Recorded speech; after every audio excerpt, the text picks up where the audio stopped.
Hello. If you lived through the 90s, there's a good chance that you've encountered government conspiracies, shadowy all-powerful corporations, and a host of monstrous secrets that, if revealed, would end the world. Fortunately, the world's not like that anymore, but if you did want to experience an X-Files-like RPG, there's one particular game that, in my opinion, absolutely perfected the experience. I'm Jordan, this is Jordan Sorcery, and today we're investigating the forgotten horror classic, Dark Matter.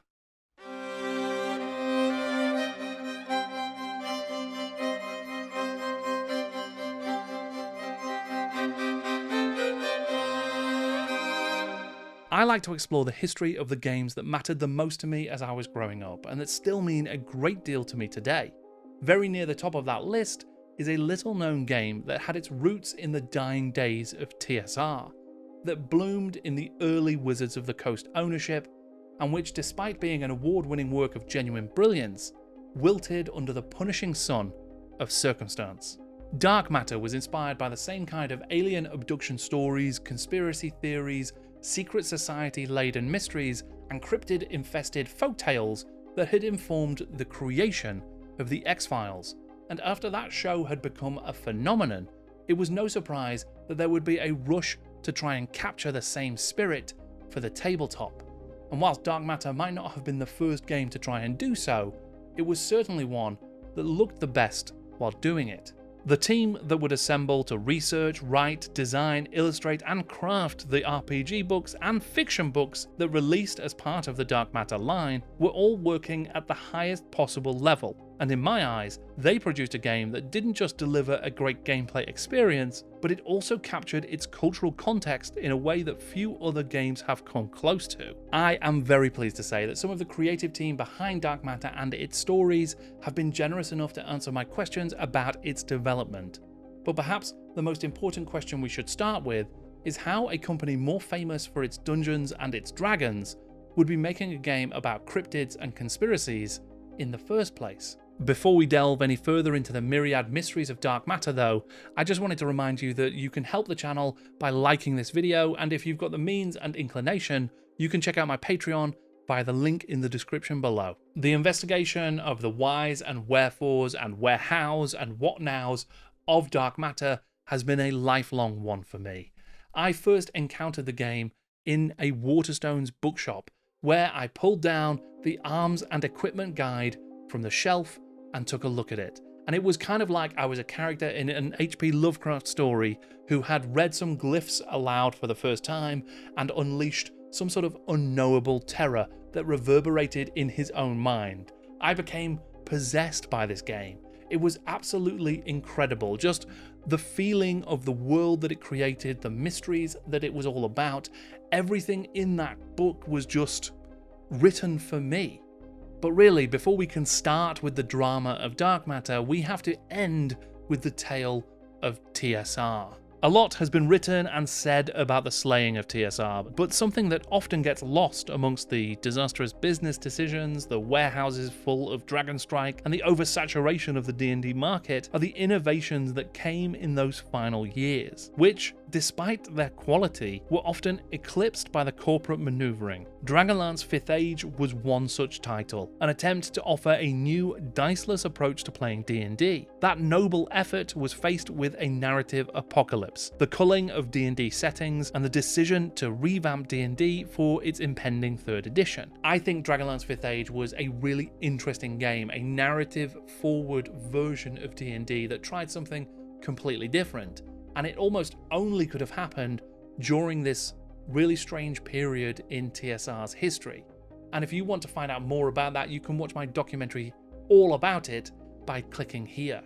In 1997, a year after the 5th Age began, TSR ended. The company had diluted the D&D range with a host of popular but inconsistent and not necessarily long-lived campaign settings and supplements, spreading their player base thin and cannibalizing sales. They chased the emerging collectible card game market, trying to emulate Magic the Gathering's popularity with their own Spellfire game. And they'd spent a lot of money trying to make Dragon Dice into a phenomenon of its own. Ultimately, with TSR's debts mounting, it was Wizards of the Coast, now flying high on all that magic money, who stepped in and saved Dungeons & Dragons. At first, Wizards even kept the TSR branding and name as well, but over the next couple of years, everything was consolidated into Wizards of the Coast's offices, and the TSR name was discontinued. And there was another bold project that was deep in development by the time Wizards of the Coast took over.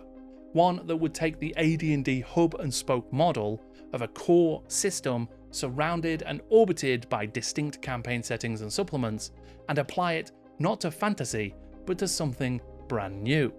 Where they were going, they wouldn't need roads, because they were headed back to science future, to science fiction. Got carried away.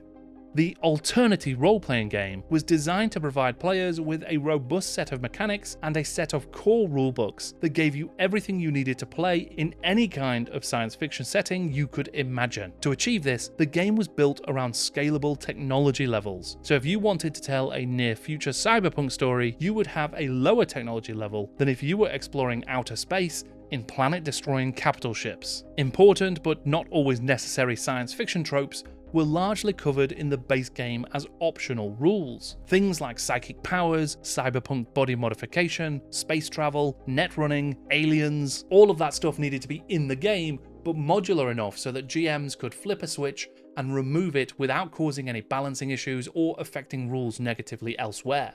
The core mechanics utilized a D20 as your standard dice for an action check, basically a roll to achieve something. And you would often roll a second dice as a modifier as well, anything from a D4 to another D20, depending on the difficulty or ease of the task as determined by the GM. If it was difficult, you would add that modifier to your dice result. If it was easy, you would take it away. And that was one issue that many players found a little bit unintuitive. You were trying to roll low in this game. And there was another oddity as well. There was a potentially World of Darkness shaped hole in the dice selection for the game. You were never going to see a D10 in Alternity ever. If you bring a D10 to my table, I don't care if your dad is the Space Pope, you're out of there. Alongside humans, there were 5 playable alien species in the player's handbook, with the intention that these races would be present in some form across different campaign settings. These included the long, spindly, grey-skinned aliens the Phral, the Cyborgian and cold Macallus, the bulbous Gargoylian Sheshians, the reptilian Tsar, and the formidable bestial Weron. The first fully fledged campaign setting release for the game was the space operatic adventure Star Drive. This setting was primed for the kind of stories of empires, wars, exploration, and politics that you would have been watching on TV around that time. Deep Space Nine or Babylon 5 could easily have been Star Drive stories. Later in the game's life, there would be an extremely short-lived 5th edition of the TSR classic Gamma World. Adventures in an irradiated post-apocalyptic rabbit man-infested Mad Max of an Earth. And there was also a conceptually cool but criminally underproduced StarCraft starter box, designed so that you could bring your favourite sci-fi RTS to the TTRPG TABLE. Those latter 2 campaign settings felt a little bit rushed, and that might be because they probably were. And Star Drive took a little bit too long to evolve from its relatively generic starting point into something a little bit more nuanced and interesting. By the time of its final supplement, a force known as the Externals was threatening to engulf the entire universe in intergalactic war and destroy all of Star Drive. I don't know whether that was meta commentary or not, but there really were external factors that were about to destroy the Star Drive game and Alternity as a whole. They would vaporize the entire universe in the same way that a fully operational battle station might vaporize a planet. But before lightsabers and D20s and 3rd editions would end Alternity's run, there would be a couple of years of perfect darkness. Because before the world ends, there's always a cover-up. The XFiles premiered in September 1993, and within a year, it was a phenomenon. This wasn't your grandpappy's Twin Peaks. Sort of. As a result, there were countless other shows, films, and books trying to capture the same paranoia and paranormal themes, secrets, conspiracies, and monsters that had made Chris Carter's creation into such a success. Carter himself would create a pitch-black sibling with the Seven-inspired Millennium, which told stories about serial killers and cults. Men in Black had showed audiences how aliens were policed on Earth, whilst Dark Skies showed how Majestic 12 had covered up the alien presence at Roswell in the 60s. Of course, that was all child's play compared to the true early 90s weirdness OG, Erie, Indiana. In 1998, there was also a show that ran for one season that I don't think anybody else who watches this channel will possibly remember. It was called Prey, and it was about the next evolution of humanity that lived amongst us and wanted to eradicate us. I was hooked on that show, and to add to the fervour of conspiracy, allegedly NBC ran Friends against Prey so that it would get destroyed in the ratings and cancelled, releasing series star Deborah Messing so that she could be in their new show, Will and Grace. Now that is the kind of harmless IMDb trivia conspiracy theory that I can absolutely get behind. Buffy the Vampire was updating classic monsters and adding in zingers and geek culture. Roswell was making aliens and Tabasco sauce cool again. Conspiracy theory, Enemy of the State, Charlie Sheen's Shadow Conspiracy, Charlie Sheen's The Arrival. Basically, pop culture was crawling with cryptids, and that's not even mentioning the things that people were reading. It would still be a couple of years before Dan Brown would crack the Da Vinci Code, but a key inspiration for that book, 1982's Holy Blood and the Holy Grail, was reprinted in 1996. The book brought to the mainstream the theory that Jesus had survived the events of the Bible, married Mary Magdalene, and founded the Merovingian dynasty, a royal bloodline that was the true Holy Grail. The authors have apparently since said that in order to truly understand the truth of history, one must realise that it is not sufficient to confine oneself exclusively to the facts. There was conspiracy in the very air, and gaming tabletops, arguably the best place for this kind of material, were gleefully playing through those same stories with delightful horror and supernatural role-playing. Pacesetter Games had published a supernatural game called Chill in 1984 that was inspired by classic monster movies, and in 1990 a tremendous second edition was released by Mayfair Games and brought with it a more modern design sensibility. The game still preferred monsters to aliens, but it was maybe a little more flavoured with Twin Peakery. 1994 saw the first edition of Don't Look Back, Terror is Never Far Behind, by Mind Ventures. This was a relatively quick and easy conspiracy thriller that allowed for XFiles style scenarios and investigative gameplay. In 1996, a new game from New Millennium Entertainment was released, called Conspiracy X. If you wanted to create a deep state alienoid conspiracy nightmare, this game was perfect, providing extensive supplements to craft any kind of governmental conspiracy you could conceive of.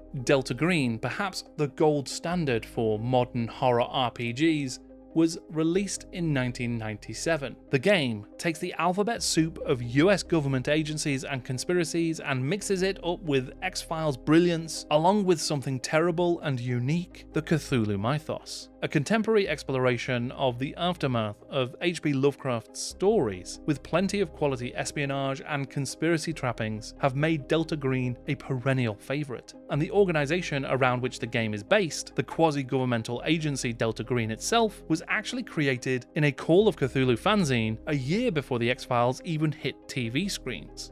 And that's an inexhaustive list of the contemporaries and would-be influences on dark matter.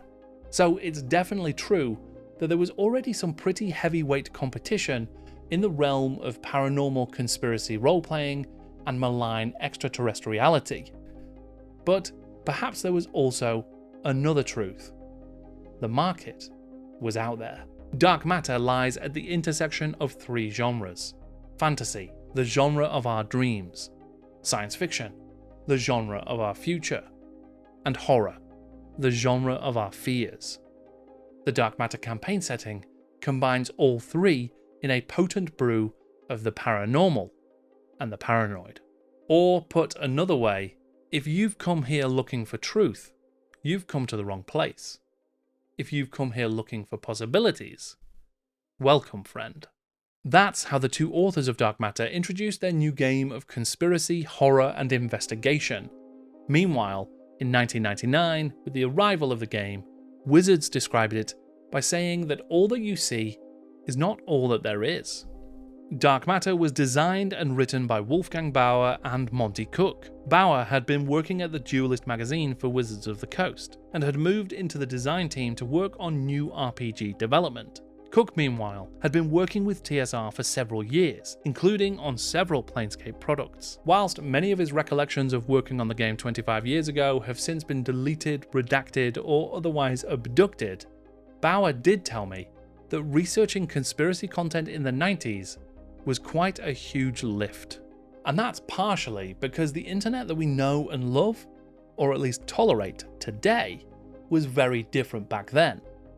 There is actually, as an example, an archive of the original playtest threads for Dark Matter. You can go and take a look at all of the back and forth emails on a listserv to see the different challenges and ideas, feedback and concepts that were being discussed between the playtest group as they were developing the late stages of the game. If you actually go and take a look at it, you can step right through everything. It is fascinating, incredibly time consuming, but seriously, you feel like you are the greatest hacker since Sandra Bullock in The Net.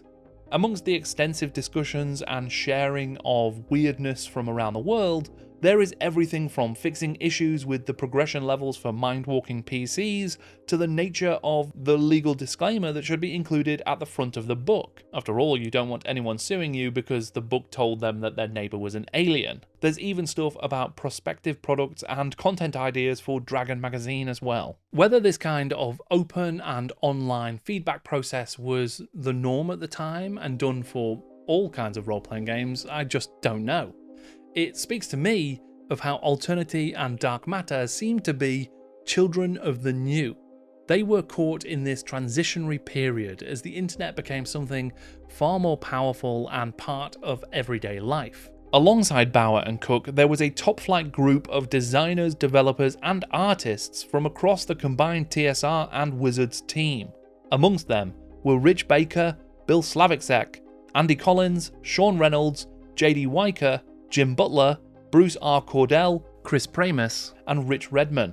The core game book features chapters introducing the rules of Alternity and the game, the Hoffman Institute, the fictional investigative organisation that most PC parties would work for, character creation and special rules for this setting, the true and secret history of the world, the powerful conspiracies that operate in the shadows, everything from the CIA to the Freemasons, geographical places of interest and the secrets that they keep, plenty of new options and advice for running Dark Matter campaigns, a clutch of new monsters, creatures and xenoforms with which to terrorise players, and a full 3-act adventure. Unlike Charlie Sheen's The Arrival, this book would give you everything you would ever need to get into aliens and conspiracy theories. A major character in the book was the Hoffman Institute, the organisation which most player characters would start off working for.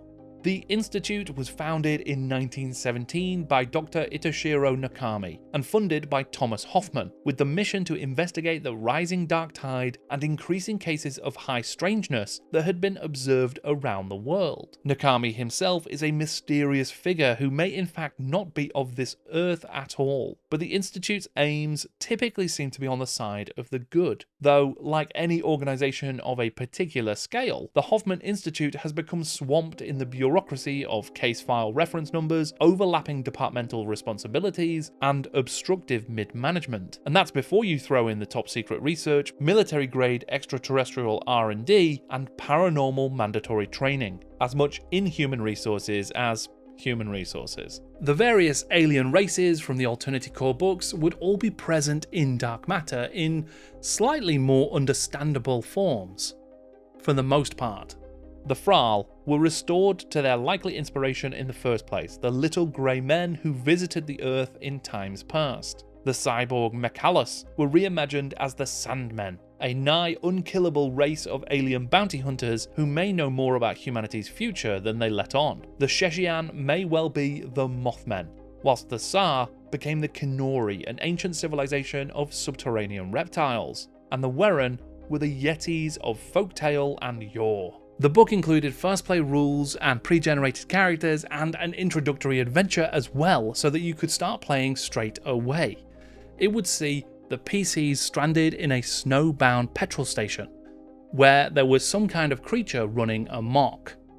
As well as that, there was also a full 3-act adventure to round out the book, a very well written investigation into psychic powers in a small town. The design team included graphic designer Nathan Tucker, cartographer Rob Lazzaretti, art director Dawn Murin, and many more talented personnel. I don't know who was responsible for what within the look of these books, but interior graphic design is credited in most of the series to the late Matt Adelsperger, and I think he and the team have done a remarkable job. Every page of these books is beautifully designed, evoking exactly the gritty and enigmatic world of dark matter that you expect to see, that grabs you at every turn. Design flourishes like tables with highlighter-penned highlights, pages that look like they've been through a shredder, and so many other amazing things just elevate this book and the series so very much. If you ask me, the production quality of this game, the design, the look, the feel of it, is what set it apart from pretty much any other product on the market at the same time. The cover art for the series was provided by comic book artist and figure designer Ashley Wood, and like the interior design, this art is absolutely incredible. These pieces feel as if Wood had been able to channel the very essence of 90s conspiracy pop culture onto the page. Inexplicably good. One very smart inclusion played up the themes of ambiguity and trustworthiness that the game was all about. For every Illuminati or secret organization or conspiracy that was detailed in the book, there was an extra notation. Essentially, after explaining who they were, what they want, and how they might be used in-game, the book then said, what if that's not the case at all, actually? What if, instead, it's something completely different? The book was encouraging you to craft your own version of the truth for your version of the game's world. For instance, the Hoffman Institute itself is detailed along with its mission to understand the dark tide and investigate paranormal events. But it could also be a front organization working on behalf of the Greys to help foster a world government that can be more easily dealt with. The ambiguity is baked right into the book. No single agenda is the whole truth, and no truth can be wholly trusted. The advertising for the game was equally evocative and immersive and paranoia-inducing. Some retailers were supplied with a set of in-universe evidence cards to use or hand out as incentives for customers. The cards each took one of the chapter opening collages or key art, and on the reverse, there was a Hoffman Institute case report regarding the phenomenon depicted. There was a series of illustrated one-panel print adverts for the game as well. The 3 ads piece together the brief narrative of a new Hoffman recruit as she investigates different cases. In the first, Ms. Jennings receives a call from a recruiter at the Hoffman Institute, letting her know that a position has suddenly opened up due to circumstances beyond the previous incumbent's control. In the second, Jennings has taken out a Sandman and is worried about it. And in the third, she and another Hoffman agent stand back to back surrounded by something. Dark Matter won the Origins Award for Best Graphical Presentation of a Role-Playing Game, Adventure or Supplement of 1999. And it was well received by the gaming press as well. The magazine Inquest Gamer scored the core book with an A-, summarising that whilst Delta Green may remain the king of the conspiracy genre, Dark Matter was a strong second, and that this is one of the best campaign settings Wizards of the Coast TSR have ever produced. There were 2 rule supplements released alongside an adventure in the physical format, and that was followed by another innovation, an ebook only release for a combined sourcebook and adventure. It was the standard TSR strategy for product releases at the time. As JD Weicker put it, there's always a core book, then a campaign setting, then a book of equipment, then a book of things to fight with that equipment, and an adventure or 2 to give the games master an idea of how to structure adventures. An article or adventure in Dragon or Dungeon to help bring visibility to the line. The Arms and Equipment Guide, co-written by JD Weicker and Rich Redman, was where my Dark Matter case file first started. This is exactly what it sounds like, a guide to all the weaponry and gear that will assist PCs in investigating and combating the high strangeness, alien visitors, and spectral anomalies that they might encounter. And even with no knowledge of the game's system, the style of it just pulled me into the world of dark matter like a tractor beam abducting a cow. As with the core book, there is a huge effort to ground this release and its content in an authentic and believable version of our world, with masses of technical details and diagrams for the mundane munitions and technological tools that are covered in each chapter. And alongside all of the regular stuff, there is also the archive that the Institute reserves for highly irregular cases. Paranormalia like the Egyptian Book of the Dead or the Emerald Tablet of Hermes Trismegistus, or alien technologies like Sandman needler pistols or Kinori portal resonators. The entire book is written from the perspective of you as a Hoffman agent requisitioning equipment from Institute outfitter Charlie Campbell. It makes the entire thing feel so much more immersive, lending an air of reality to the patently unreal. It even serves to complete the image of the Hoffman Institute as a theoretically well-meaning but overly bureaucratic organization. An organization where maybe the layers of administration and case references and other such red tapery weren't just there for efficiency, but also there to keep even its own agents from seeing too much of the whole picture. Xenoforms was the dark matter equivalent of the D&D monster manual. It was a book full of aliens, demons, and aberrations, and to aid with navigating its contents, it was split into geographical categories. If you wanted a North American cryptid, you could flip straight to the pages that detailed the creatures that had been reported in the area. This categorization also extended to the areas beyond our Earth. Extra-dimensionals, extra-physicals, extra-temporals, and extraterrestrials. Of the bunch, some of my favourites include the North American Wendigo, the extra-dimensional Drabuk, and the extra-physical Litterman, an insult that I think could get a lot of use online. Bruce R. Cordell wrote the first adventure for the game, The Killing Jar.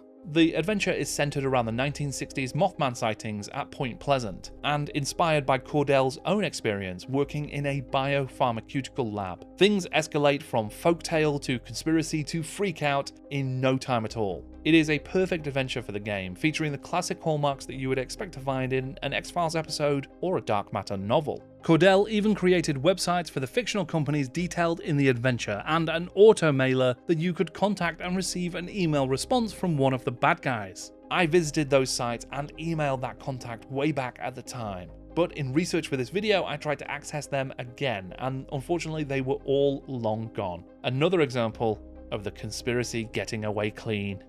The use of the internet, though, was just one more cutting-edge factor that raised the level of immersion and verisimilitude for this game. In fact, the Wizards of the Coast website was exactly what you would want from a new digital offering. It had free content available for everyone, new rules, new monsters, new ideas, and it also featured a community focus.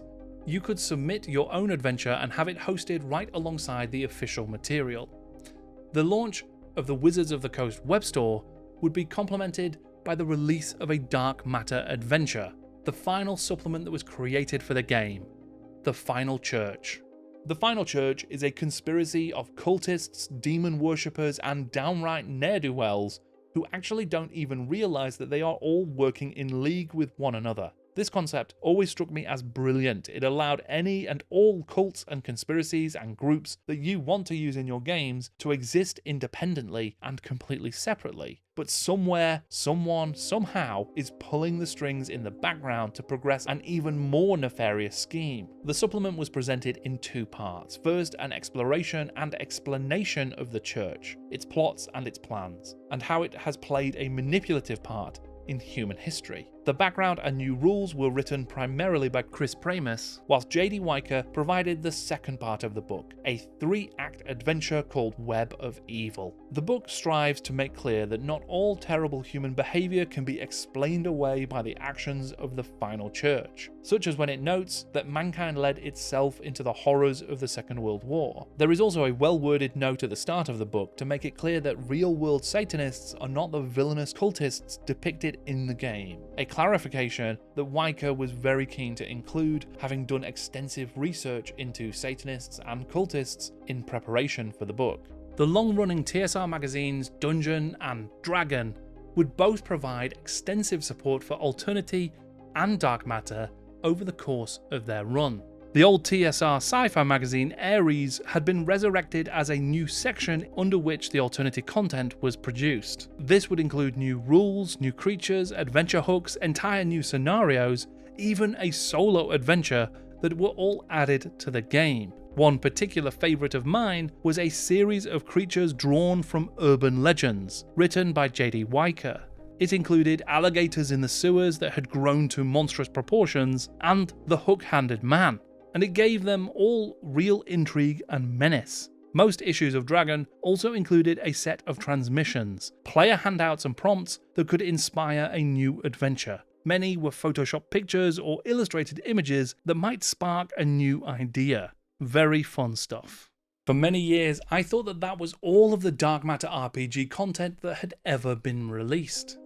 And that was until I stumbled upon something that I don't think I was supposed to see. On the Aseum website, there are screen grabs from the cover pages of pretty much every RPGA network module ever made. The RPGA was the Roleplaying Game Association, a semi-independent body who worked with TSR to manage organised and tournament play at conventions. From 1998, they produced a range of adventures for various TSR games that could be quickly prepared and run at events or in-store to promote recent releases. These included plenty of AD&D modules, as well as adventures for the Marvel Superheroes game, Dragonlance 5th Age, and Alternity. There was exactly one module listed as having been written for Dark Matter, Epitaph by Jesse Decker. Now, I am led to believe that these modules were actually nothing more than A4 printouts that have been stapled together, something around 16 pages worth. The odds that they are still out there and available and that I will ever see one are infinitesimally small. I even reached out to Jesse Decker, who initially couldn't even remember having written it, or at least that's what he wanted me to believe. But if you're wondering whether or not I have created this entire video just on the off chance that a stranger on the internet would reach out to me and be able to get me a copy of one, well, no. But maybe? The RPG line was supplemented by a series of fiction novels, first conceived of by Philip Athens. We had been talking about different series approaches around that time, and this was what we were calling the TV series approach. There is a set of characters we follow from one book to the next, like you follow the crew of the Enterprise from week to week, and different authors pick them up and run them through what's essentially a Dark Matter adventure. We knew the Dark Matter novel line was going to launch on a much smaller scale than the big D&D lines, Forgotten Realms and Dragonlance. So this seemed like the right time to try that, especially with the setup of the organisation that the RPG provided. So basically, this was our Dark Matter RPG group going from adventure to adventure. With Athens providing a series bible and character outlines, the books were set to follow a team of 3 Hoffman Institute agents as they went on high-stakes adventures.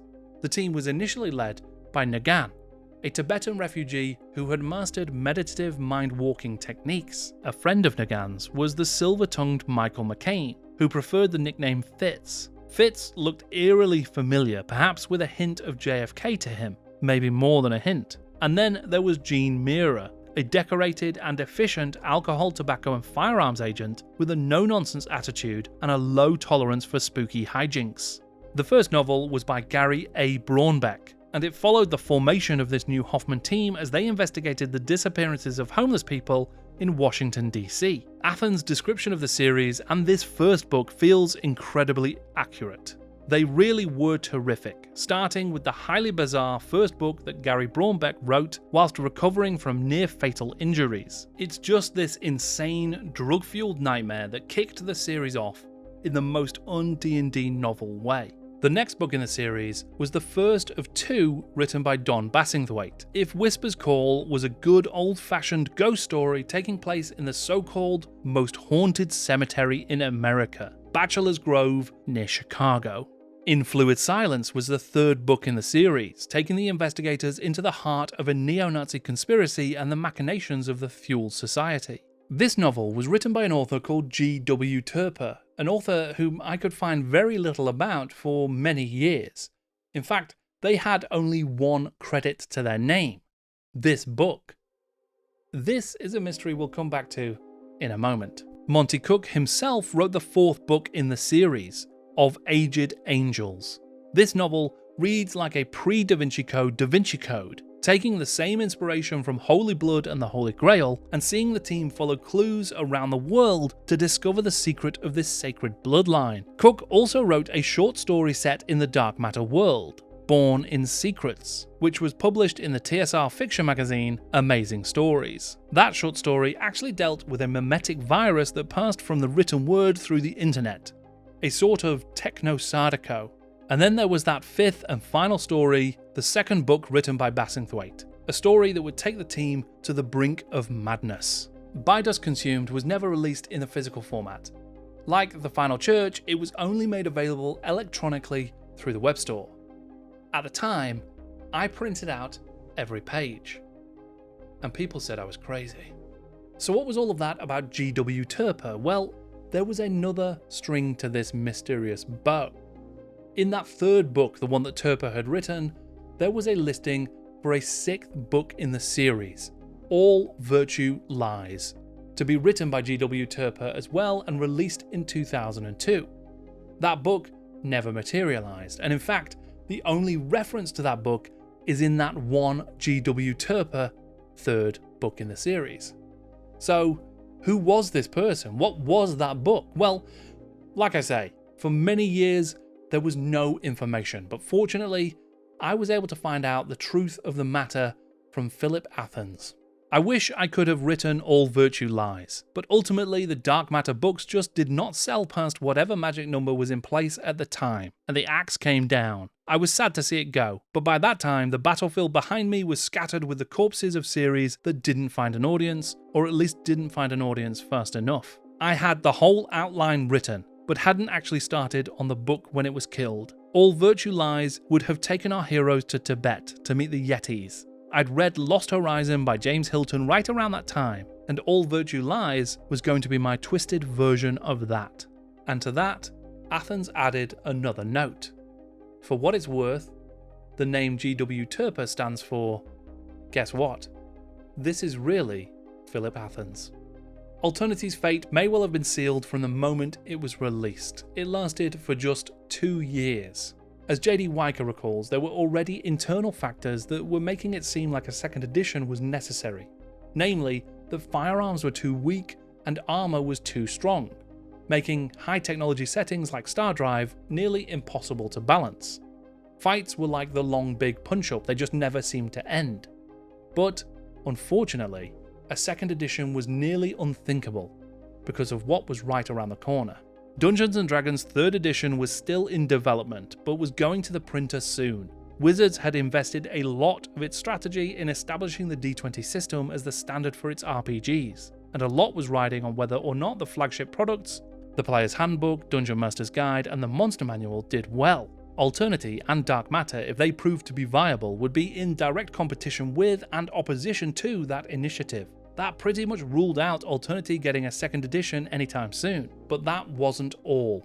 The Imperial March was already playing Alternity off of the stage. Around this same time, West End Games was in the process of going bankrupt and couldn't afford to keep the Star Wars license. So representatives from Wizards of the Coast were in negotiations with Lucas Licensing to create a Star Wars RPG. I had some hope that we would use Alternity. I had some hope that we would use the Alternity system, which seemed like a pretty logical fit, and would pump some much needed interest into the line, and therefore, theoretically, keeping Dark Matter afloat until it was strong enough to survive on its own.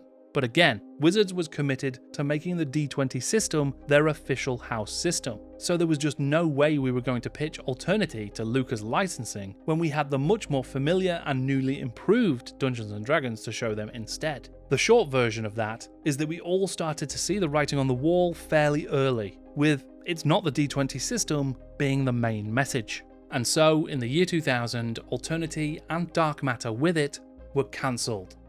Jim Butler, Alternity brand manager at the time, shared the news on the Alternity website.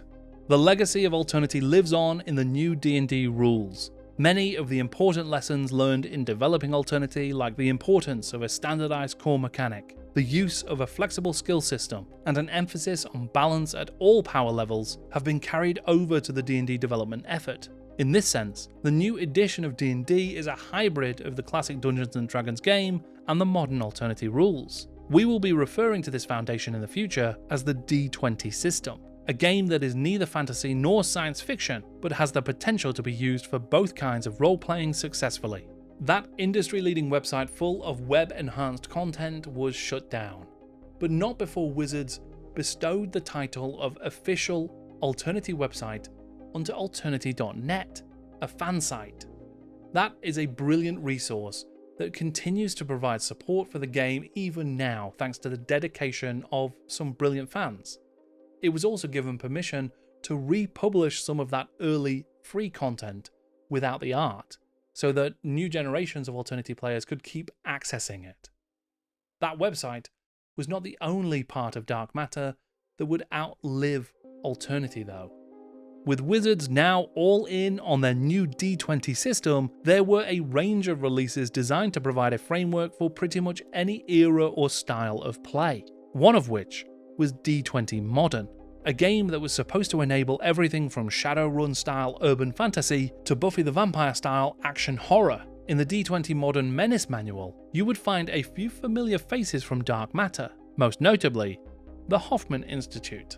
In a Dungeon Magazine creator profile in the year 2000, Andy Collins, one of the writers and developers on the original Dark Matter, was quoted as saying, "There are more stories we wanted to tell, particularly with the Dark Matter setting. I would have loved to expand on a few more stories from the core campaign setting, but there isn't one of us in R&D who doesn't understand the realities of the business at this point. The game just didn't catch on as strongly as we would have liked." Perhaps it was that passion for the untold stories that would lead to a minor miracle and a major revival.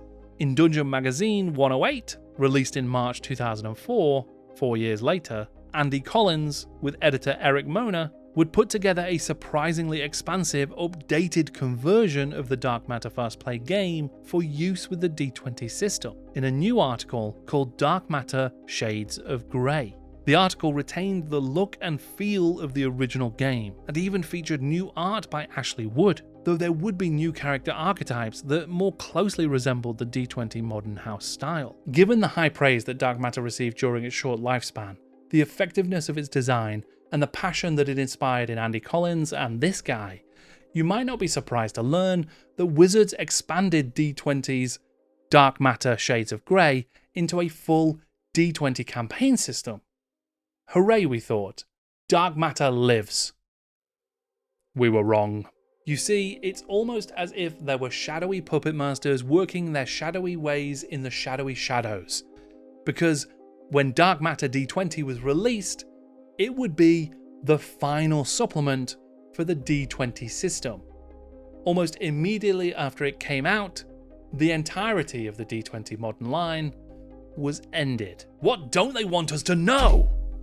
The team behind Dark Matter have gone on to become influential in many corners of the industry and artistic spheres. It's perhaps no surprise given the quality of the research, writing, concepts, and art present on every page of every book in the range. Wolfgang Bauer founded Kobold Press. Monty Cook worked on a version of Call of Cthulhu for the D20 system. He also wrote The Skeptic's Guide to Conspiracies. After all of that, he went on to found Monty Cook Games. This might just be unique to me, but I find that the look of a game, the way it feels as I read it, is often as important as the content within it. And for my money, the Dark Matter books have never been beaten.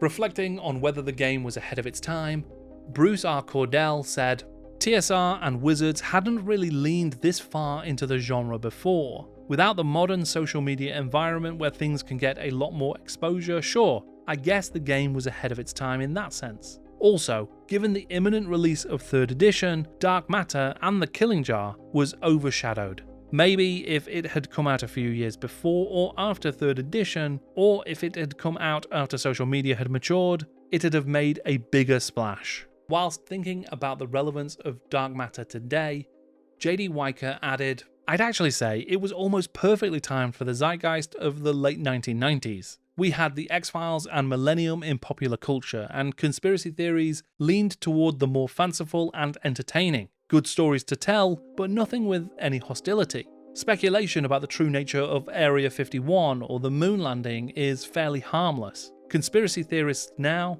seem more malicious and politically motivated. They don't care about a good story, they care about what does the most harm to their enemies. I've held on to my dark matter books ever since I first encountered them way back in 1999. They are one of the few games that has survived every cull and purge and rationalization of my collection over the years.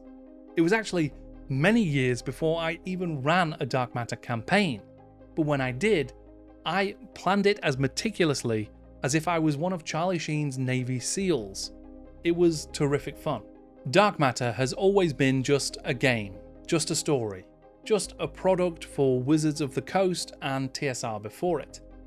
But for me, it's always also been the spark of creativity that set fire to my imagination, and whose embers still warm me to this day. It has brought so much inspiration and opportunity into my life, and I don't really know why. There's just something about it. Whatever the reason, I'm grateful that it did, for it's been a firm friend for me over the years, and a trustworthy source of new ideas and fun. Well, trustworthy is probably not the right word. And with that, our investigation into dark matter is concluded. I hope that you've enjoyed finding out a little bit about this game that I imagine most people have never heard of before, or at least never played or looked into that much. For me, it really has been something special, and I wanted to spend a good deal of time unpacking that and just talking about it because I love it so much. Special thanks are owed to Philip Athens, Bruce R. Cordell, and JD Weicker for completing the interviews and getting back to me and sharing some real fascinating insights into the development history of the game. If you want to read the full transcripts of those interviews, you can find them on my website. I'll be publishing them there soon. And if you want to support the channel more, you can subscribe here on YouTube, you can like, you can leave a comment. Tell me, did you ever hear of Dark Matter before today? If you did you play it? Did you like it? What did you like about it? I'd love to hear your stories and memories about this game that I love. And if you've got the means and the inclination, you can always check out my Patreon via the link in the description below. You can help me choose what video topics I choose as a priority for future videos. Until next time, thank you very much for watching. I am Jordan, and this is Jordan Sorcery.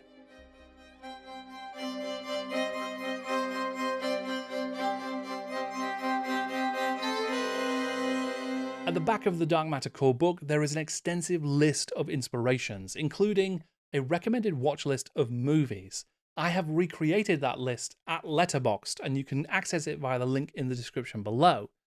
There are some stone-cold conspiracy classics on that list, absolutely worth watching. But there's also some stuff that's kind of out there, and pretty weird, and wild, and not your grandpappy's conspiracy thriller. So, watch it at your own peril.